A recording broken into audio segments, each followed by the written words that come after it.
Hello, everyone, and welcome to the Learn to Love podcast, your guide to everything love, sex, intimacy, and relationships. Each week, your host, Zach Beach, interviews new experts on love, including couples therapists, relationship coaches, sex educators, and best-selling authors. Learn the best tips and cutting-edge wisdom to better love yourself, others, and the world. Thanks so much for joining us. We hope you enjoy the show. Welcome to the Learn to Love podcast, everyone. I am your host, Zach Beach, and I'm here with the incredible author, psychologist, and professor, Dr. Laurie Mintz. Hi, Laurie, and welcome to the show. Thank you. Thanks for having me on the show. Today, we are going to talk about becoming cliterate. Not literate, but cliterate. But before we get into that, let's learn a little bit more about Laurie. For those that don't know, Dr. Laurie Mintz is a feminist author, therapist, professor, and speaker whose life's work has been committed to helping people live more authentic and joyful lives through the art of science and psychology. She is the author of Becoming Cliterate: Why Orgasm Equality Matters and How to Get It, and A Tired Woman's Guide to Passionate Sex: Reclaim Your Desire and Reignite Your Relationship. As a professor at the University of Florida, she teaches both undergraduate human sexuality, mentors graduate students, and has published dozens of research articles and multiple chapters in academic books. For over 25 years, Dr. Mintz has also maintained a private practice helping people with general and sexual issues. Hello, Laurie, and how are you doing today? I'm great. Thank you. How are you doing? I'm doing very well, and I'm actually quite excited about all the things we have to talk about today. Before we talk about sex, I sort of wanted to talk about talking about sex. You know, this is not explicitly a sex podcast, so many of our listeners aren't used to talking about it so openly and freely. And I wanted to almost talk about how we kind of got to where we are today, because we have somewhat of a paradoxical approach to sex in our culture, in that it is both simultaneously overly expressed and overly repressed. You know, for example, seeing a nipple on television is seen as something more terrible than a gruesome act of violence. Well, you flip the channel and see advertisements and artists using sex to sell all sorts of things. But getting comprehensive sex education in school is an incredibly uphill battle. And it also seems like one step forward, two steps back, you know, with the recent Supreme Court decision, which allows people to make an exemption for birth control. Simultaneously seems very forward and backward. So how do we get to where we are today? That's a great question. And I agree with your assessment. We get really, really mixed messages about sex in our culture. And especially when it comes to women's sexuality, I believe, in terms of women's bodies being highly sexualized, used to sell products, supposed to be a certain way for the male gaze, but then women's pleasure and sexual autonomy are not taught about. You know, how we got here is like a whole conversation in our roots of our culture and puritanical roots and such, and many other forces. But I think what is perpetuating this mixed culture today is a combination of porn, and I am not anti-porn, but it shouldn't be used for sex ed, which it is. And as you mentioned, our lack of comprehensive sex education. It's true. They work hand in hand, right? Because there's no comprehensive sex education, people will turn to porn and learn things about porn that are just simply unrealistic. Exactly. I mean, if we watched a action movie and someone was jumping off of a roof, like a lot of parents would know to say to kids, hey, this is filmed, this is fake, don't try that. But we don't have anything like that around porn or porn literacy. And so what we see and are bombarded with are false images of what sex actually is and should be and can be. So, you know, one thing you see in porn is people just hopping right into bed together. And you don't see any communication about desires or likes or dislikes or STD, STI statuses, that sort of thing. But you as a sex educator also spend a lot of time simply getting people to talk frankly and openly about sex. So my first question is, why is it so hard for people to talk about sex, particularly with even the most intimate partners, to bring up the things that they enjoy in the bedroom? Yeah, it is so hard for people. I hear this all the time. Like, I couldn't talk about that. That's too personal, even with a person that they're being intimate with. And to me, still goes back to education. Nowhere in our educational system are we taught good communication skills. And sexual communication is simply a subset of good communication. And it also goes back to those false images that you're talking about. We think that sex should be something that just flows perfectly and smoothly without communication, because that's what we see in images. But the truth of the matter is that sexual communication is an essential skill for sexual pleasure, for consent, for orgasm. I often tell my clients, I promise you, it is much easier to learn to talk about sex than it is to learn to read minds or to continue to endure sex that is not pleasurable for you. This is a learnable skill. I love that phrase. It's much easier to talk about sex than learn how to read minds. Yes. Okay, so we're not taught sexual communication. So, how do we begin for the person who doesn't necessarily feel comfortable, like right now, sharing their desires with their partner? How do we improve our sexual communication skills? And what are some things we might want to start talking about with our partner? Well, I think the best way to do it is to practice, to learn to read sex positive literature, to read books about sexual communication or books that have chapters on sexual communication, and learn it and practice it. I even have clients who will write it down and then practice it if they're really scared. But I mean, I honestly would recommend taking the dive, doing it, and using good general communication skills, which include meta communication, which is talking about talking. So saying something like, I have something to talk to you about, but I'm kind of nervous. It's scary to talk about this. And then using I statements, owning what you want rather than blaming or asking questions that aren't really questions, like, do you like our sex life? It's not really a question, is it? Because the asker is either happy and wants to know if you are too, or they're not happy. So instead of using questions that aren't questions or blaming you statements, you never kiss me. I statements and loving, affectionate I statements like, I really love you. I like our sex life. And I'd really like to improve it. I'd like to talk about blah, blah, blah. I'd like to try blah, blah, blah. And a couple of books, including my own, both of my books, sexual communication is so important. And that's why in both of my books, I have entire chapters on both general communication and then applying those skills to sexual communication and more specific sexual communication skills, because as I'm fond of saying, communication is the bedrock to make your bed rock. All right, I'm tweeting that after this episode. Okay. Communication is the bedrock that makes your bed rock. So you mentioned that pornography creates a lot of false images around sex. And one of those false images is the lack of communication around things that we want. And before we get into the things we want to start doing, let's continue to dispel some of these false images, because you also dispel, in your writing and your teaching, a lot of myths around, how sex works. And you like to replace those myths with science-based facts. So I'm wondering, what are some sexual myths that people still believe in? Oh, there are so many.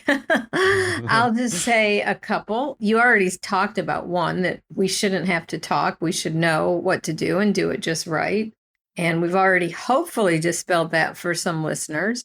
Another myth is that sex should be spontaneous, and it is actually rarely spontaneous. It's often well orchestrated, but not spontaneous. And I can go into debunking that further if you like. Another big myth is that vibrators are addictive. They're not, and they're simply tools, and women who use them have easier and more frequent orgasms. And a big myth that I work on dispelling in Becoming Cliterate is that women should have orgasms from penetrative sex or intercourse, when indeed anywhere from only 4 to 20% of women can have orgasms from simply penetrative sex, simply thrusting alone, and the rest need clitoral stimulation, hence the title of my book, Becoming Cliterate. So those are just a few of the many, many myths that I think are important to dispel. No, I love those myths that sex doesn't need to be spontaneous, because I know that also helps a lot of, say married couples who have very busy professional lives and children, that it can be very helpful to schedule like Monday night is now our sex night where we get the babysitter and go out or something like that. Absolutely. And sometimes I have trouble convincing people about scheduling sex. I like to call them trysts instead, because that's a sexier word, which is just a planned meeting between lovers, which the lovers can be a long-term married couple, even though that word has some associations with affairs. It doesn't have to. And what I tell people is think about, especially like married couples with 2 kids, jobs, no time for sex. I talk to them about, would you ever meet a friend for coffee or go to the movie without putting it in your calendar? No, you have to carve out time to do it. And think about, for many people, pre-dating times, you got dressed up, you put on your nice clothes, you took a shower, maybe put on nice underwear, you flirted all night long. Oh my, then the evening ended in sex. That was not spontaneous. That was well orchestrated. So well orchestrated, it looked spontaneous. But sex really doesn't need to be spontaneous. And in fact, for tired, busy, stressed out couples, the actually setting aside the time can help you save the energy for it, can be exciting as you think about it, plan for it throughout the day. And it also takes away that all too common tension of, are we going to do it tonight? Oh no, I hope not. I'm too tired. Plan out your trysts. Yes. All right. So we can talk about our sex before it happens. It doesn't need to be spontaneous. The third myth that you mentioned is vibrators are not addictive. So let's just talk about vibrators real quick, because, I know you're a feminist author. You talk a lot about getting women to feel empowered in their desires. But what would you tell a man who's afraid that they're going to be replaced by an electronic device that can move in ways that they can't move and they can no longer please their partner? Yes.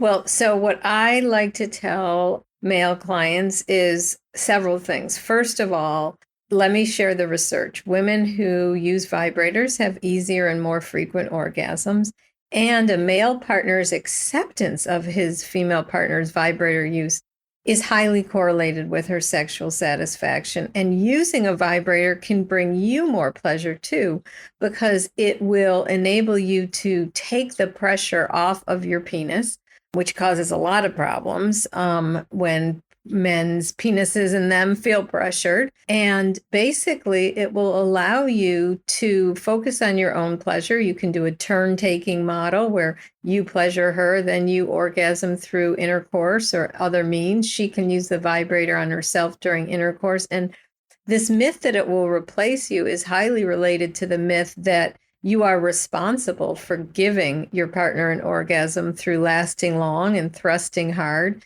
which the vast majority of women don't orgasm from. So bringing a vibrator in can really free you up even more, and you'll be giving more pleasure and in a way that works. And finally, I have a metaphor that I include in my book that I also love to share with people who are thinking about vibrators and afraid of them. If you and your partner went to the swimming pool and you had a raft in the pool and you were kissing and swimming and jumping off the raft, jumping on the raft, just having a great day, you wouldn't go home and call your friend and say, oh my gosh, my raft and I had such a great day in the pool. Oh, and my boyfriend was there too. No, you wouldn't even mention the raft, because it's just a tool to enhance the experience between two people. And the same is true of a vibrator. That's a beautiful metaphor. Absolutely. Okay, so we're getting women to buy more vibrators, learn how to use them, and also getting men to not only accept it, but also welcome it and realize it's going to increase their partner's pleasure and their pleasure. And this should also help women to have more orgasms, which gets to our fourth myth, which you just said, the myth that women should have orgasms from penetrative sex. And you said that only 4 to 20% of women can have sex from penetration alone. Can have orgasms from penetration. Okay. Yeah. Little Freudian slip there, right? So, yes. I mean, it depends on how the question is asked in the research, but like this goes back to Freud, who really caused a lot of damage, although there were problems way before Freud. He doesn't need all of the blame, but he made the most ridiculous statement that orgasms from stimulation of the vagina are mature, orgasms from stimulation of the clitoris are immature. And he basically said that as a woman gets older, she'll transfer the feelings in her clitoris to her vagina, which is ludicrous. We don't change our biology as we age. That's like saying, well, when you grow up, you'll learn to, breathe out of your ear instead of your nose.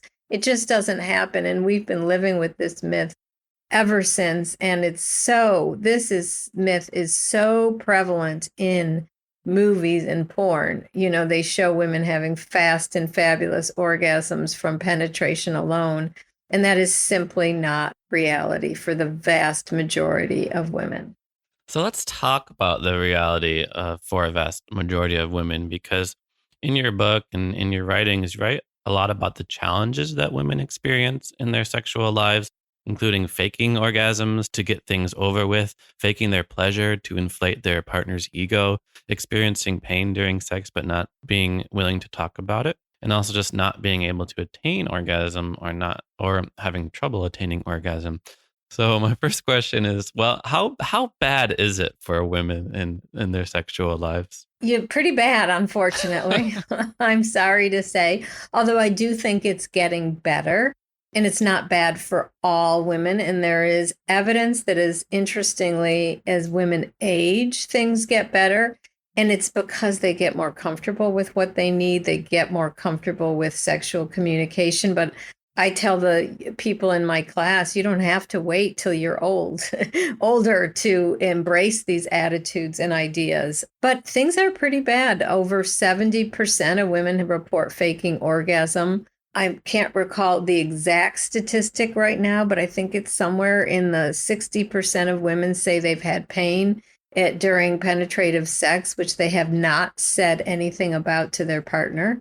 And it's all related to me to the same myth. A lot of women think, oh, I should, first of all, you see no warm up in porn, right? Or movies. They just, fool around a little and, the man puts his penis in and the woman's like having a great orgasm. And in reality, if a woman's not aroused enough before penetration, it is going to hurt.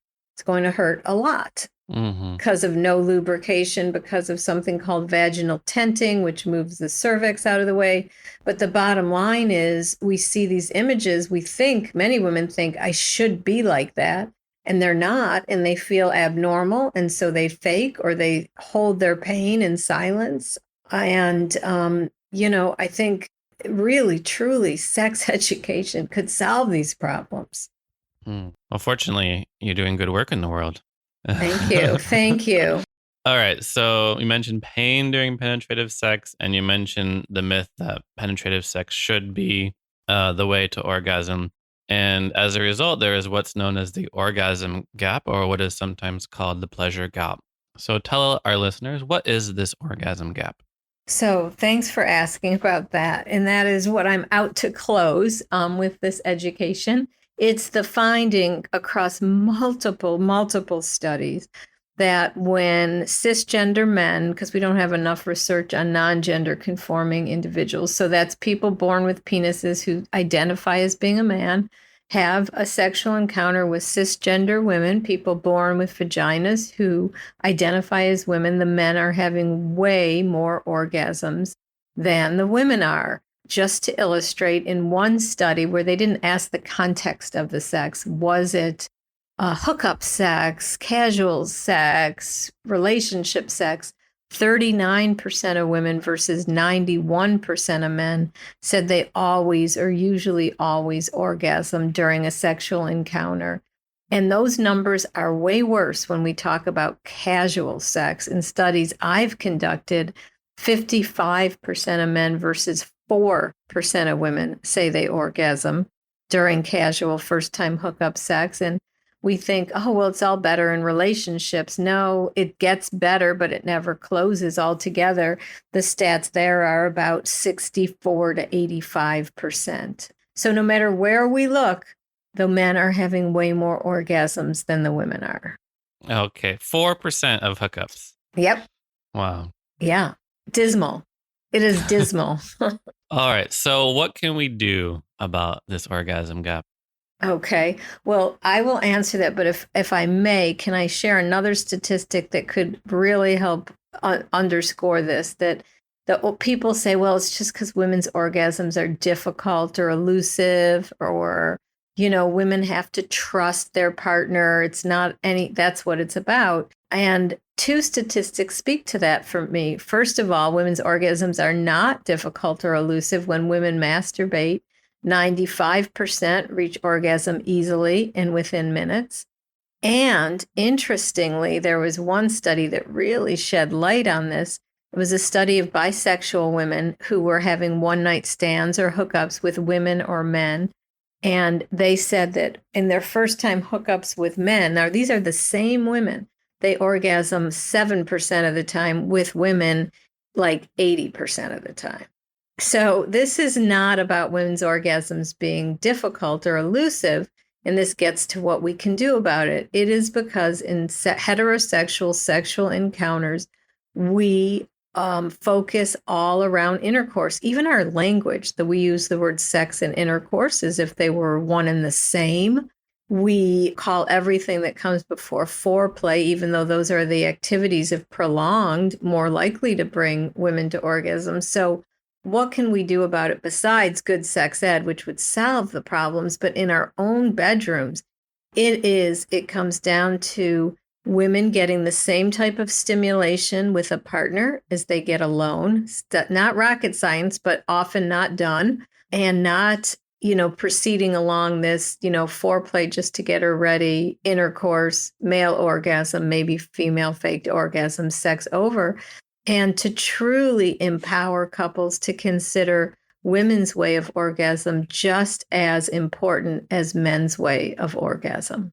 So when women are by themselves and with other women in sexual encounters, they have a very high percentage of orgasms, but the interaction with men, it ends up being much less. Exactly. And because there's so much emphasis basically on penetration as sex versus all the other things we can do in the bedroom.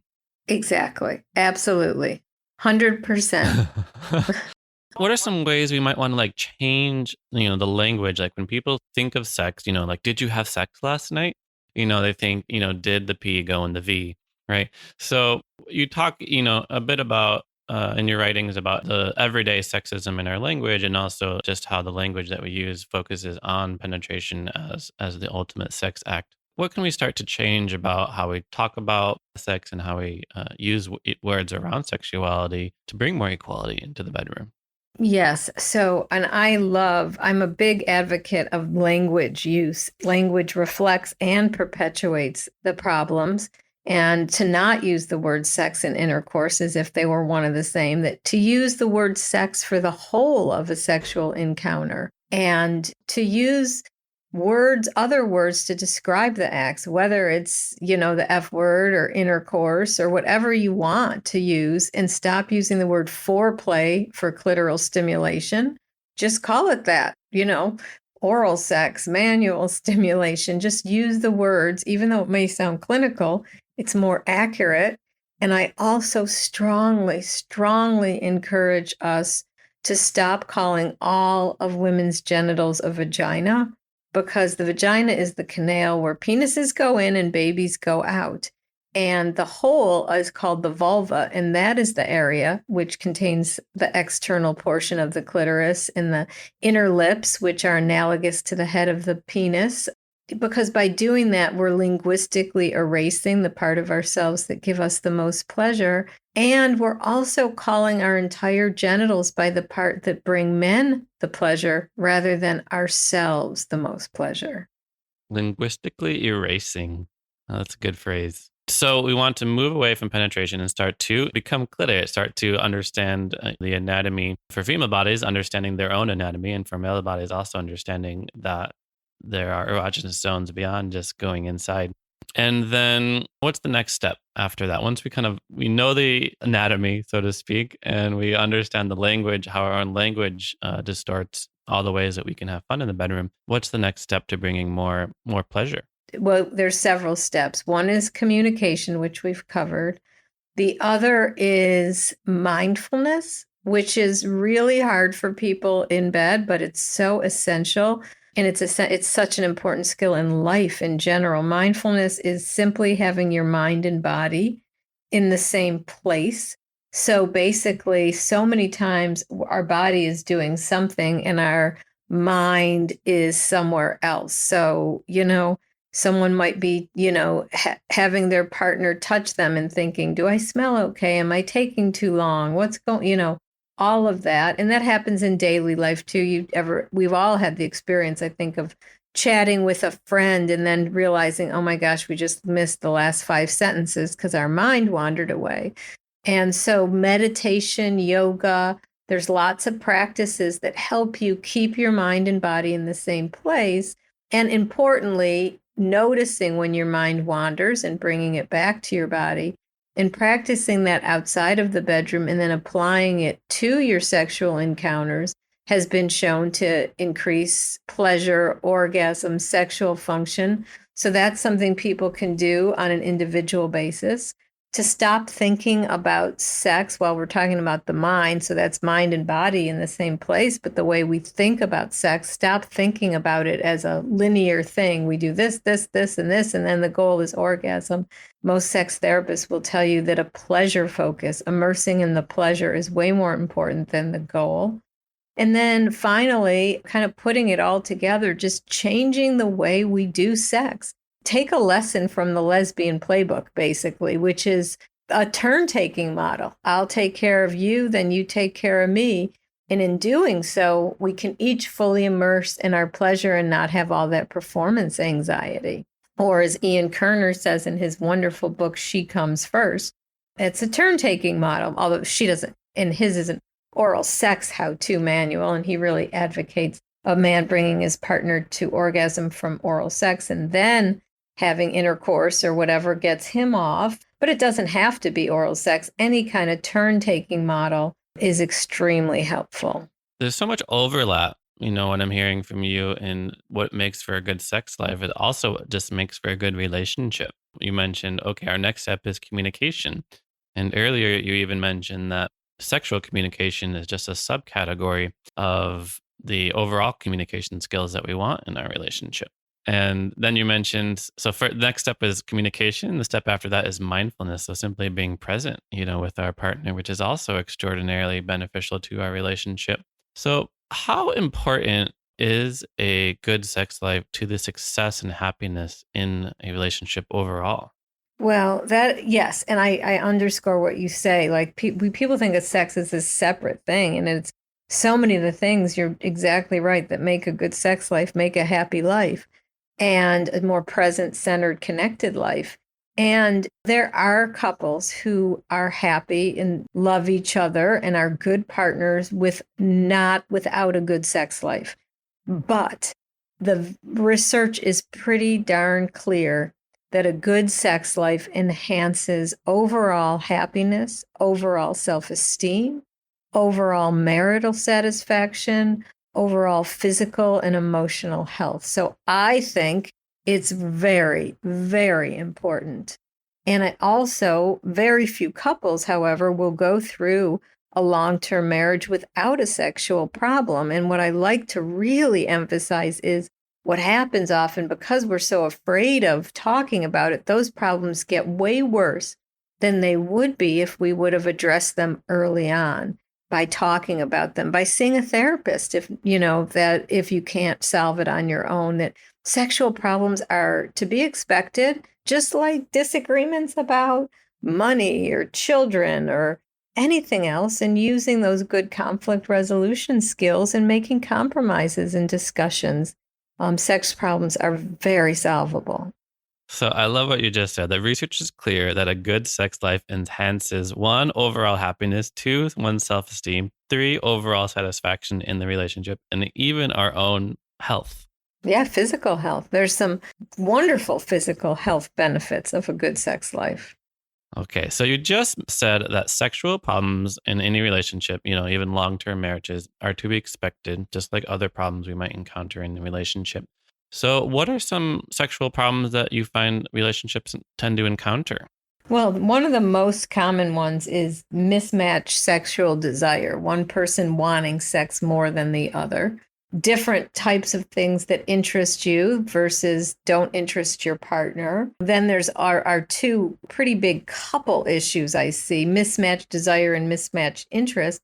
But then individual sexual problems also enter. A woman who is not orgasmic, or a man suffering from either delayed or premature ejaculation or erectile dysfunction, or a woman suffering from a sexual pain disorder. So it can be an individual issue that then affects the couple, or it can be, one of these more couple, like, how do we compromise? What do we like? What do we want to do? How often do we want to do it?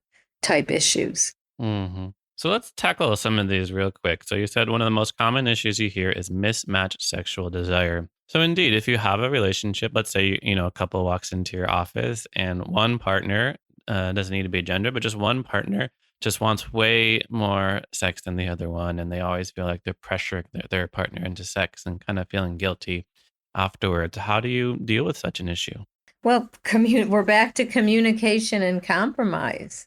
Often what happens is that the low desire person, the high desire person gets sick of asking and being turned down, so stops asking, and it just wreaks havoc. So it's a pretty simple conversation that I have with people, which is, now it's always not so simple to implement, but explaining the positive benefits of a sex life, discussing what's your ideal frequency, and making a compromise. If someone wants to have it once a month and someone else wants to have it 4 times a week, what's a compromise that you can both live with? And sometimes I share the research has shown that once a week is sort of the ideal number for the health and relationship benefits. You don't benefit from any more. But anyway, I have couples who agree on once a month, some that agree on twice a week. And then, okay, let's find a time that works and let's schedule it. And let's talk about how it's going to go down and what it's going to be like. And often what happens is the low desire person then can relax and go, okay, he's not, or she's not going to chase me around other nights. This is the night. And then I talk to the low desire person. Oh, this is another myth we should have busted, but I'll bust it now. The idea that you need to be horny to have sex, because then people will say, well, I'm never horny. What happens if it's the night and I'm not horny? And I tell people that's another myth, that we go from being physically horny to having a sexual encounter to excitement to orgasm to done.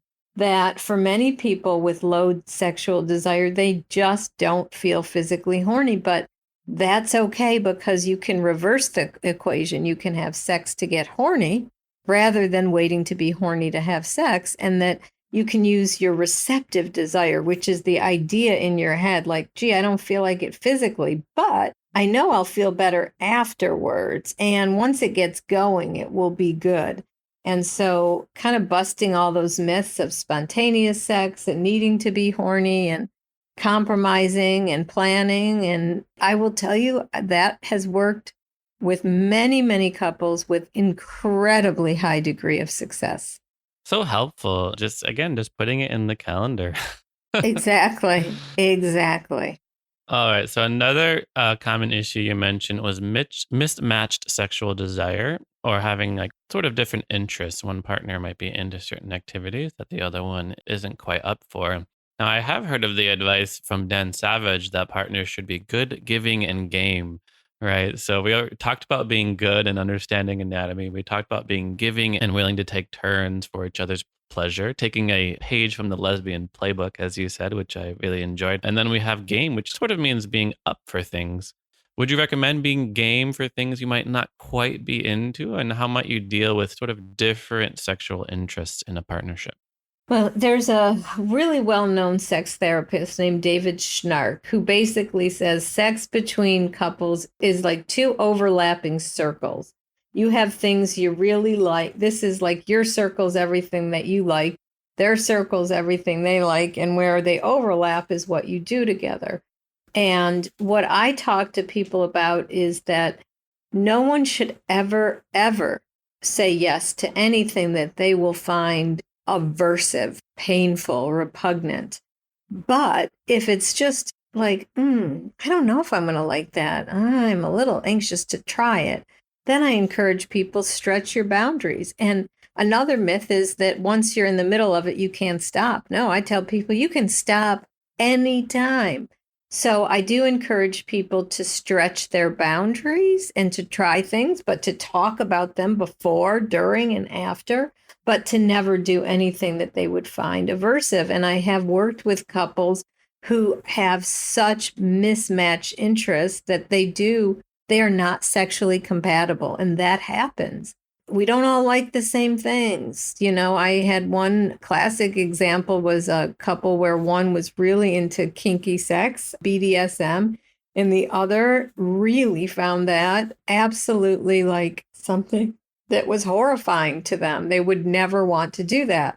And they just couldn't work around it. Other couples might find, well, I like it a little bit. I'll try it. I'll be game for it.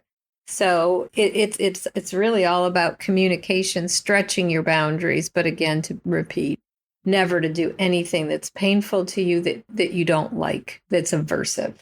Now, your answer reminds me of sort of a challenge that I have also with working with people is trying to discern between somebody's authentic sexual desires and comfort level with certain activities and cultural conditioning, right? We talked earlier about, all the myths that we have around how sex is supposed to happen, and also that we live in a bit of a sex negative culture. So how do you discern between, say, somebody's aversion to a certain activity as, well, this is a really important boundary that should be respected and shouldn't be pushed, to actually like, this might be an idea we want to challenge a little bit. Like, let's say, as a man, I listen to this podcast and I'm like, oh, I should totally get my partner to use a vibrator. And then my partner says, what? No, I should totally be able to, orgasm with penetration. Like, vibrators are for women who have trouble or something like that. How do we sort of break through cultural conditioning around how sex should and supposed to work, or what is wrong and what is right to someone's authentic sexual desires? Yeah, it's tricky. I think you're bringing up a really important point, that it is really tricky.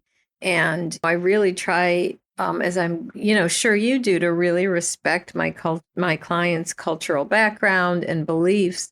And at the same time, what I try to help clients see and I talk to them about is science. Like, let's look at the scientific facts here. So, telling someone, so they might say, like, I learned growing up that, my worth as a man was dependent on my ability to bring a woman an orgasm through intercourse, and that real men do that. And I don't want to use a vibrator. I'd say, okay, I totally get that. I'd want to know more. Who told you that? When did they tell you that? What do you know about their sexuality? Did they ever tell you anything else in your life that you later found to be not true for you? Really exploring and getting deep, not just taking at face value, respectfully questioning where the messages came from, and then saying, would it be okay with you if I shared the scientific literature with you? Because some of what you were taught, it doesn't agree with what science says. And can I give you a study to read even? Or can I give you a book based in science to read? And then coming back and talking again. So now you have your cultural upbringing, you have your messages, but now you have this science thing. Like, what do you make of that? How do you reconcile those? Where are you landing with it? And just talking it through. Okay, so that's really important distinction, right? Okay, so we have certain cultural conditioning, we have certain religious beliefs, but the science is, I want to say, truth.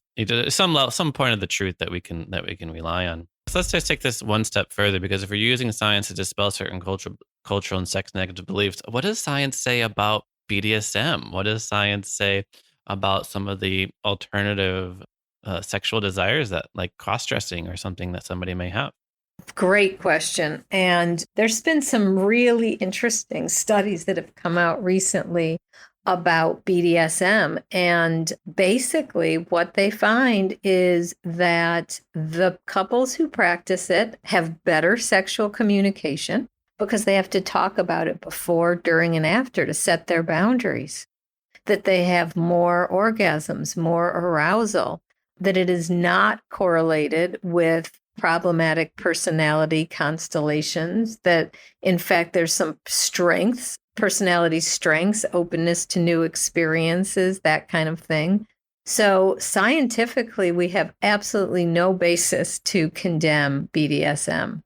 And in terms of cross-dressing or anything like that, or any kinks, my stance is if it is consensual and it's not bringing you distress, it's fine. It's when it's bringing you distress that we need to look at it. Is the distress due to shame or something else? And certainly anything that is not consensual is hugely problematic. And no matter what, there's no way to slice that one for me.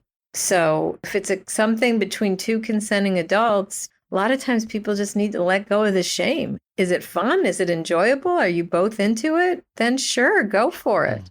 It all comes down to authenticity and communication, doesn't it? I've also read that couples who practice BDSM report higher levels of satisfaction in their sex lives, but not because there's anything inherently better about using handcuffs in the bedroom than the sheets that you have, but because they're just better communicators.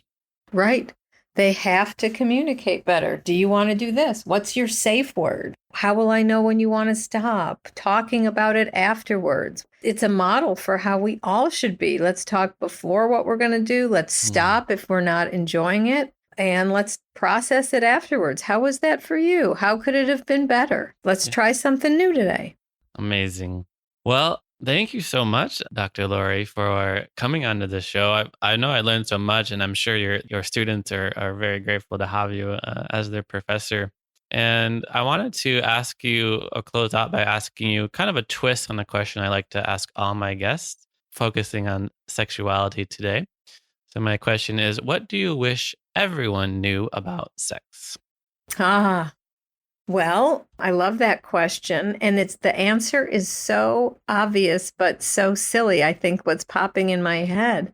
And it's the one thing we don't tell kids in sex ed. It's supposed to be fun and pleasurable. That you're doing this for fun. It's a normal, natural, I hate the word normal, so I'm sorry it popped out of my mouth, but I'll go with it anyway, that it is an essential, important, fun, life-giving part of life. And if it works for you, as long as it's consensual, have no shame, just enjoy.